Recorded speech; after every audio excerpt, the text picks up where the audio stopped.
xibaar yu wér te wóor ca tàng ba abonnez-vous pour ngeen di mën di jot suñuy vidéo. daleen ak jàmm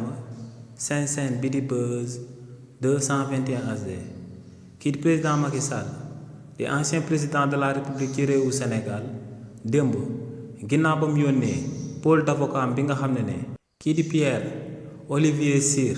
moom moo ko daal di jiite te mu daal di ciy ànd ak kii di maître Alioune Sall waaye tamit daal di ciy ànd ak kii di Aïssata Tall Sall ginnaaw ba ñooñee amalee seeni manipulation jëmale ko ci bor bi nga xam ne moom la waa régime président Macky Sall di daan leb ba noppi di ko daan nëbb li ni mel daal dinay jur akub jàppante bu daal di jaar ci diggante kii di maître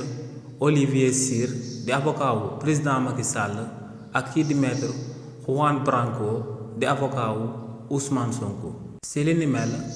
kii di maître Olivier Cyr daa njëkk a daal di xamal sénégalais yi que ne donte ñoom ñoo ngi toog di amal akub conférence de presse di défendre kii di président Macky Sall waaye ne sénégalais yi nañ daal di xam que ne amul benn plainte bi nga xam ne actuellement daal di nañ koy jël daal di koy teg ci ndoddu client bii di président Macky Sall ne régime bu bees bu daal di nekk ci réewu Sénégal donte ñoo ngi jiiñ kii di président Macky Sall que ne dafa amal ci réewu Sénégal bor boo xam ne da ko daal di nëbb waaye ne ñooñee porté guñ plainte kii di président Macky Sall ginnaaw nag ba kookee di maître Olivier Cyr yëkkatee kàddu yooyee ba noppi kii di Juan Branco ci saasi la ko daal di tontu kii di maître Juan Branco ne lu leer ba am moom mooy que ne akub avocat boo xam ne sa client bi nga xam ne moom ngay daal di défendre kenn porté gu ko plainte lan moo war a daal di sabab nga war a mën a daal di génn ne da nga koy daal di défendre ne bu fekkee ne sa client yow dafa daal di blanc comme rose maanaam kenn toppeewu ko dara ne lenn rek moo mën a daal di sabab nga taxaw ne da nga koy daal di défendre te moom mooy ngay jéem a xeex liñ dippee impunité ne lenn rek moom moo war a sabab nga génn di ko daal di défendre te moom mooy dangaa daal di njort que ne sa client bi dafa daal di laale wala mu daal di taqe ci benn tuuma bi nga xam ne dañ koo daal di teg ci ndoddam ne lu leer ba am moom mooy que ne kii di maître Olivier Cyr ak ñim àndaloon liñ daan amal du lenn lu dul akub manipulation ndax ne ñooñee débat bi lañ bëgg a daal di dëpp ndax ne actuellement débat bi lu mu waroon a daal di doon moom mooy ñu jéem a topp lu ñi nga xam ne ñoom ñoo amal ñaawteef boobee ginnaaw ba président Macky Sall nekkee woon ci bopp réew mi di daan leb ci turu sénégalais yi ba noppi di daan jël xaalis boobee di ko lekk di déclarer leneen te looy ne li ni mel moom mooy det kase nee nag kii di maître Olivier Cyr bu fekkee ne moom lu muy wax dëgg la si moom que ne client bii di président Macky Sall dañ koy daal di tiiñal te luñ koy tiiñal nekkul ci moom ne kon kii di maître Olivier Cyr lan lay daal di xaar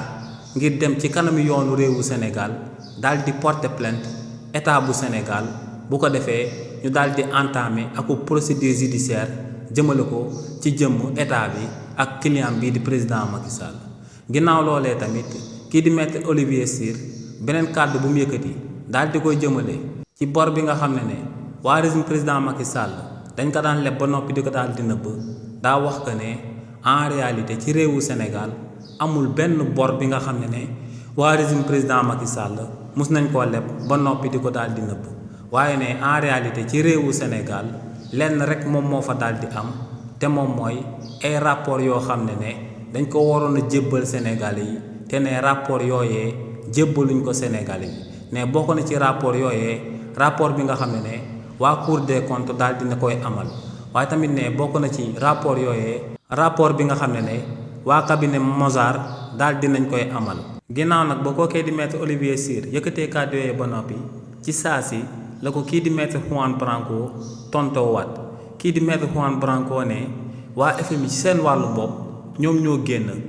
di wax àdduna bi yëpp di leen di dégg ñu daal di xamal ñëpp que ne président Macky Sall ak régime am dañ fee amal falsification de chiffre budgétaire maanaam dañ daan leb xaalis ba noppi di ko daal di nëbb ne loolee bu doyut preuve avocat wu président Macky Sall yi ak sénégalais yi ne kon lenn mënta doy preuve bor bi nga xam ne waa président Macky Sall dañ ko doon leb ba noppi di ko doon nëbb ne waa FMI seen wax doy na pour firndeel que ne ay rapport am nañ te rapport yooyee ay rapport la si yi nga xam ne waa FMI si lañ daal di sukkandiku ba daal di amal aku conclusion daal di wax de manière claire que ne waa régime président Macky Sall dañ fi daan amal falsification de chiffre budgétaire. ginnaaw ba kookee di maître Olivier Giroud amalee ay manipulation ba noppi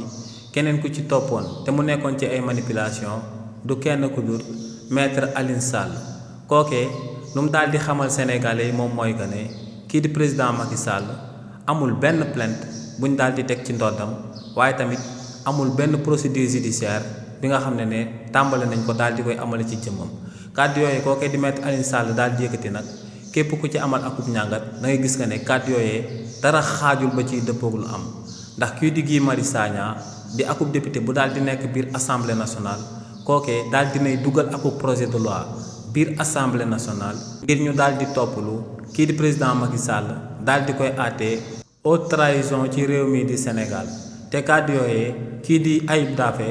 di président groupe parlementaire bu Pastef ci lu yàggul dara daal dinay amal akub sortie daal di ciy xamal sénégalais yi que ne procédure boobee kii di Guy Marius Sagna daal di entamé biir assemblée nationale ñoo ngi examiner dossier bi te bés bu jotee kii di président Macky Sall dinañ ko oolu ci haute cour de justice daal di koy àttee jëmale ko ci haute trahison bi mu fi amaloon ginnaaw ba mu nekkee woon ci boppu réew mi. ginnaaw loolee tamit kii di Aïssata Tall Sall moom i tamit ñëw na ci manipulation yi ndax moom dafa daal di reprendre kàddu yi nga xam ne kii di maître Olivier Giroud moom la daal di yëkkati daal di wax que ne depuis bañ tàmbalee enquête yi jëmale ko ci seen falsification de chiffre budgétaire bi ñu daan amal ñoom ginnaaw bañ nekkee ci bopp réew mi ba tey amul benn rapport bu ñu daal di fësal te en réalité kii di Aïssata Tall Sall kàddu yi mu yëkkati dara xaajul ba ciy dëppoog lu am.